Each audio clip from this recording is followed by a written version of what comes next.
Yuk. Yuk. Assalamualaikum warahmatullahi wabarakatuh. Selamat pagi sobat sehat. Terima kasih sudah menonton live Instagram Puskesmas Ponorogo Utara. Nah, di sini saya Dinda Putri Amalia pada pagi hari ini akan menemani podcast pada pagi hari ini dengan tema eradikasi frambusia. Nah, tentunya saya tidak sendirian di sini dengan narasumber kece, badai pokoknya ya, ganteng pastinya. Nah, di sini saya ditemani oleh Dr. Zaka Fadila. Selamat pagi, Dok. Halo, selamat pagi Sobat Oke, Sehat. gimana nih kabarnya, Dok? Alhamdulillah baik, Mbak Dinda. Alhamdulillah. Semoga sobat saya di rumah juga kabarnya baik sekali dan sehat-sehat pastinya ya. Nah, di sini kita akan membahas tentang frambusia. Apa sih frambusia? Di sini saya menjelaskan secara singkat frambusia itu apa.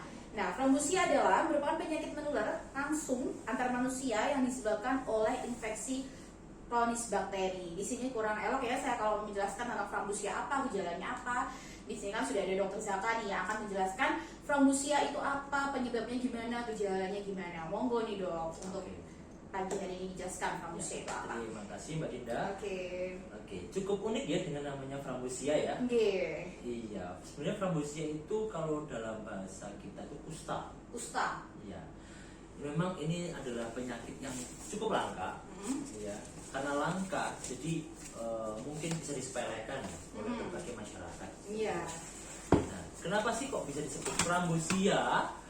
Itu karena frambusia sendiri di Indonesia kita sebut dengan buah raspberry. Raspberry. Kok Iya. bisa nih, Dok? Padahal kan buah disamakan dengan penyakit ini. Apakah sama dengan bentuknya atau aromanya? Itu gimana nih, Dok? Oke, mungkin bisa saya kasih gambarannya ya mungkin ya. Monggo, silakan. Oke, mumpung jauh-jauh hari saya sudah mencetak ya. Iya, Seperti alhamdulillah. apa raspberry, mungkin banyak yang belum tahu atau Iya. belum pernah makan buah raspberry sepertinya. Belum, saya Iya. juga belum. Ya. Dalam bahasa Inggrisnya raspberry disebut dengan frambus. Ya. Gambarnya seperti ini ya sobat sehat. Nah, gambarnya kok bisa sama seperti frambusia gimana? Karena penyakit yang timbul gejalanya dari kulitnya, penyakit kulitnya itu mirip seperti gambar ini, seperti buah raspberry. Berarti di kulitnya itu berbentuk kayak raspberry seperti ini ya, Dok? Iya, Ya? betul banget. Seperti itu. Nah, kenapa disebut raspberry? Karena memang bentuknya gatalnya atau lukanya itu seperti raspberry, bentol-bentol gitu berarti, Dok ya? Iya. Jadi suatu bulatan bentol-bentol seperti Dan raspberry. berkelompok. Nah, iya. Jadi tadi kan sudah menyebutkan untuk frambusia itu apa. Nah, untuk penyebaran penyakitnya nih, Dok, gimana? Oh iya. Sebelum kita membahas penyebarannya, mungkin alangkah baik penyebabnya dulu apa sih? Oke. Iya. Kok langsung penyebaran aja nih ya? Karena kan Iya. kalau untuk penyebabnya belum tahu kita ya. Untuk Iya. penyebabnya sendiri apa nih, Dok? Sebenarnya penyebabnya oleh bakteri. Tadi sudah dijelaskan oleh Mbak Dinda ya. Iya. Secara singkat tadi Secara ya. singkat tadi, bakterinya apa? Sebenarnya bakterinya adalah golongan treponema. Apa sih golongan treponema sendiri? Itu sebenarnya kalau yang tersering terjadi itu di kalangan ini seperti yang orang sudah menikah mungkin ini apa ya, pasangan suami istri Mas. Oh, gitu. Ya, pasangan suami istri yang terjadi penyakit infeksi menular seksual. Nah, itu penyebabnya adalah treponema pallidum. Pallidum. Sedangkan yang ini jenisnya juga sama-sama treponema, tapi yaitu treponema pentaenoe. Ya, itu diakibatkan dari kontak secara langsung ya antara orang yang sakit frambusia dengan yang berkontak secara langsung. Berarti kalau untuk orang yang sakit frambusia dengan orang sehat bisa terkena ya, Dok? Karena Iya. kan kita bisa antar kulit gitu ya. Iya. Tapi tidak hanya orang yang sehat. Di sini perlu digarisbawahi bahwa orang-orang yang mungkin ada luka yang terbuka. Yang terbuka. Iya, yang terbuka akhirnya dia menginfeksi lewat port entry-nya atau awalnya itu pintu masuknya lewat luka tersebut. Oke. Kita kan sudah tahu nih penyebabnya apa. Nah, untuk penyebaran penyakitnya tadi saya sudah menyebutkan untuk penyebaran penyakitnya apa. Gimana sih, Dok, penyebaran penyakitnya itu sendiri? Iya, untuk penyebarannya bisa di daerah-daerah yang iklimnya tropis ya, Panas berarti ya. terutama yang panas. Seperti Indonesia ini Oke. panas ya. Panas sekali ya, Dok ya. Iya. Dan di Indonesia sendiri yang tersering itu di daerah Indonesia bagian timur, ya maupun di Sumatera Barat. seperti itu. Oke. Lalu juga bisa diikuti dengan gaya hidupnya, ya, sanitasinya, lingkungannya, ya, dengan perilaku hidup bersihnya bagaimana. Berarti kalau untuk hidup bersihnya kurang, itu Iya, bisa ya? betul. Mohon maaf seperti daerah-daerah yang kurang air bersih, ya, atau yang mohon maaf kumuh ya, ya, dan terbiasa untuk buang air besar sembarangan di sungai maupun buang sampah sembarangan.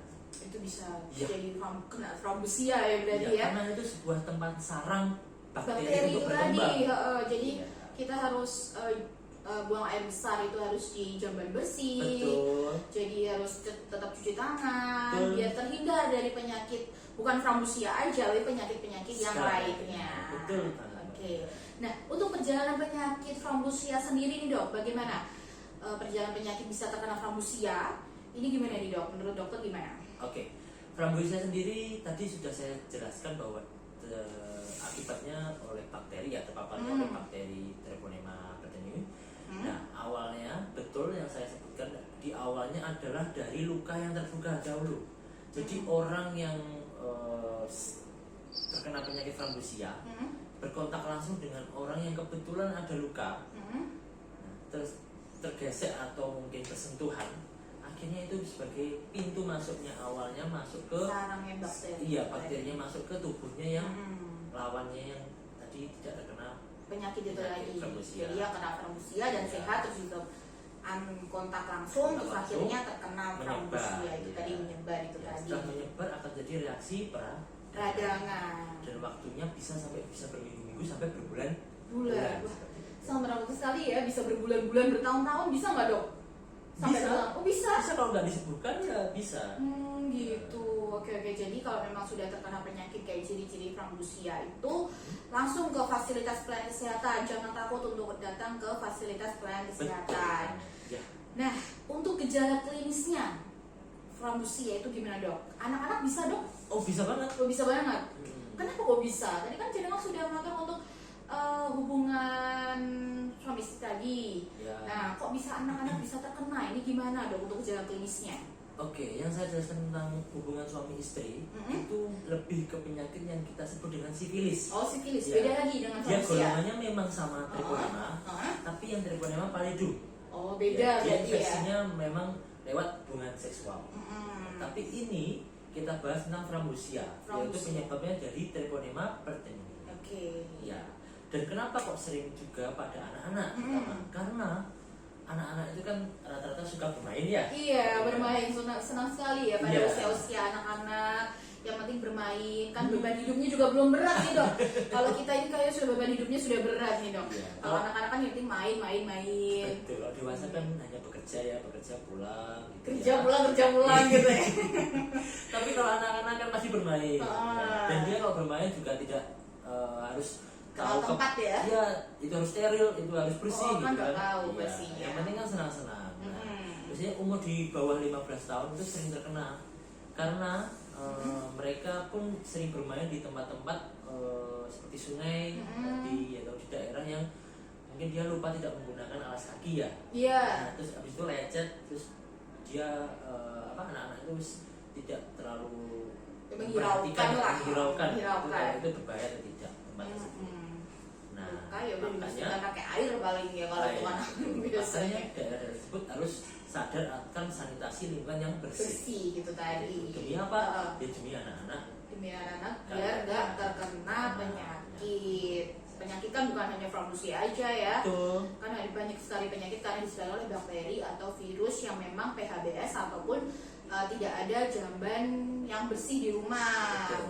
Iya. Kalau untuk BAB-nya di sungai kan juga bisa aja terkena itu ya. Ya, betul. Nah, untuk penyebarannya gimana nih dok, frambusia itu? Untuk penyebaran sendiri sih tadi lewat kontak ya.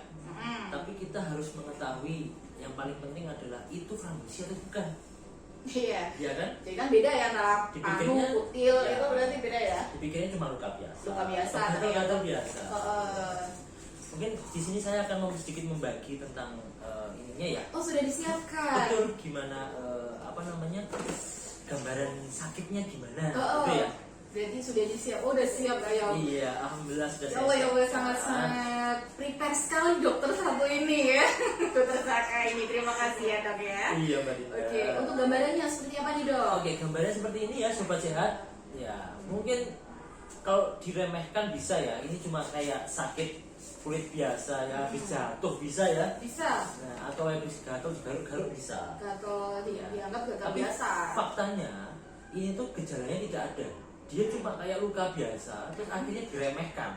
Akhirnya menjadi seperti Iya. itu ya. Jadi sangat menakutkan sekali. Mm-mm. Padahal ini masih stadium awal gambarannya. Ini stadium awal, nanti ada stadium sampai 3 Waduh, gitu. stadium awal aja sudah Iya. agak mengerikan Jadi ini. stadium awal itu memang di tempat satu titik ya, seperti anggota gerak ya, atau di wajah. Anggota gerak itu bisa di tangan, bisa di kaki. Seperti itu. Terus UKK atau kita dalam medisnya wujud kelainan kulitnya, bahasanya gambarannya lukanya kayak apa, itu ciri khasnya adalah adanya papula. Papula itu peninggian maksudnya. Oh, peninggian. Iya. Lukanya yang tinggi atau kita yang tinggi Wah. atau gimana nih dok?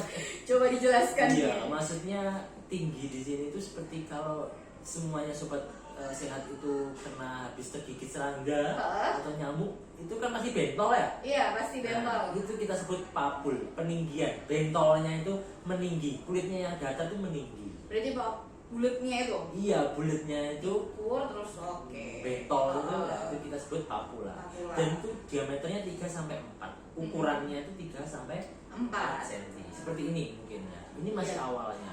Lalu berujung ke eritema atau kemerahan. Ya. Di lukanya berarti merah gitu. Iya, bisa menjadi kan namanya peradangan, Mm-mm. pasti akan memerah. Mm-mm. Lalu selanjutnya akan pecah Mm-mm. dan membentuk koreng, kering koreng. Itu Korengnya berarti jadi kita sebut krusta. udah masih ada cairannya di lukanya atau memang sudah kering nggak ada cairannya tadi itu dok? Ya, awalnya mungkin ada cairan, lalu habis itu kering kan, bisa kita garuk juga bisa itu, atau memang dia lama-lama kering sendiri ya. Nah itu kita sebut krusta. Jadi gambarnya seperti ini, kuning-kuning tapi memadat gitu. Ya lukanya itu memadat gitu, nggak jemek malah. Bukan seperti nanah berarti? Bukan. Oh bukan, beda Bukan, lagi. beda. Oke. Dia sudah mau memasuki fase langsung kering. Langsung kering. Ya, lalu kalau dibiarkan menuju ke ulkus, itu yang paling stadium akhir. Di mana ulkus itu berarti kulitnya mengelupas, banyak yang mengelupas. Ya. Jadi sangat menakutkan sekali ya. Mungkin ini stadium Masih 1 ya. awal, oke. Ya, mungkin Dijelaskan bisa- lagi dok stadium selanjutnya. Iya, saya kasih gambaran untuk stadium yang kedua. Dari satu tempat menjadi menyebar kan, seperti ini sobat sehat. Di sini wajah adiknya banyak koreng-korengnya, krusta-krustanya tadi yang kering-kering tadi. Terus tidak hanya di bagian wajah tadi, kalau di gambarannya di daerah ini paha atau kaki ya, dia awalnya dari sini menyebar sampai ke pantat. Oh ya. Nah, seperti itu. Berarti bisa sampai seluruh tubuh ya dok Iya. ya? Dan itu tanpa gejala loh. Berarti nggak gatal, nggak apa? Kan Iya. kalau digigit serangga itu kan pasti gatal ya. Tapi ini nggak, jujur menyebar gitu aja. Menyebar aja. Malah terseringnya bisa aja sampai kebas rasanya. Kebas. Iya. Oke. Jadi kulitnya itu sensor ininya rasanya itu Hah? kebas, nggak kerasa. Nggak kerasa, Iya. bukan ada luka. Iya, gitu karena aja ya. ya itu biasanya ada stadium akhir. Karena apa? Dia sudah terjadi ulkus tadi, mengelupas semuanya. Alias otomatis kulitnya yang terkelupas itu merusak dari saraf. Oke, sangat Artinya menakutkan kebas. sekali ya dok ya. Ya. Ini yang paling parah, dia sudah masuk ke stadium yang Ini udah stadium menuju akhir tulang. berarti ya? Iya, dia sudah sampai menuju tulang, akhirnya tulangnya juga ikut terkeropos. Ya. Akhirnya Hah? bisa menyebabkan kecacatan. Padahal dari penyebab gatal atau luka tadi Iya, cuma luka nggak kulit. kerasa kan padahal ya? Iya, banyak yang disepelekan. Sampai Seperti itu. cacat ya. Sampai cacat ke tulang. Jadi untuk sobat sehat di rumah, kalau memang sudah ada gejala-gejala tersebut, langsung ke fasilitas pelayanan kesehatan. Jangan takut untuk ke fasilitas pelayanan kesehatan karena dokter-dokter atau tenaga kesehatan di sini tidak menakutkan, malah akan menyembuhkan bagi kalau memang lagi sakit ya. Betul. Jadi jangan takut karena kan Nggak usah takut. nggak usah takut, dokternya aja udah kayak gini masa takut sih teman-teman sobat saya di rumah. Nah, untuk tadi kan kita sudah menjelaskan frambusia itu apa, gejalanya seperti apa, gambarannya juga sudah dijelaskan sama dokter Zaka. Untuk strategi pemberantasannya nih dok, untuk frambusia sendiri ini gimana? Tentu untuk supaya tidak menyebar ya, supaya tidak semua terkena ya, awalnya kita harus memperbaiki diri sendiri dari memperbaiki sarana kebersihannya. Yang penting niat. Ya, perilaku hidup sehatnya. Iya. Ya, bersih dan sehat. Jangan abaikan pokoknya. Jangan diabaikan tadi. Itu poin paling penting karena kan kebersihan adalah satu dari iman kan. Iya, benar betul. sekali dong. Gitu. Nah, Aduh, lalu dokternya. lalu dari tim kesehatan juga kita tidak tinggal diam, kita harus melakukan penyuluhan ataupun edukasi. Ya, terutama seperti kita hari ini ya. Iya, ini suatu edukasi untuk teman-teman sobat saya di rumah nih. Iya, supaya tahu apa Tahu sih frambusia. frambusia. Jangan tidak disepelekan.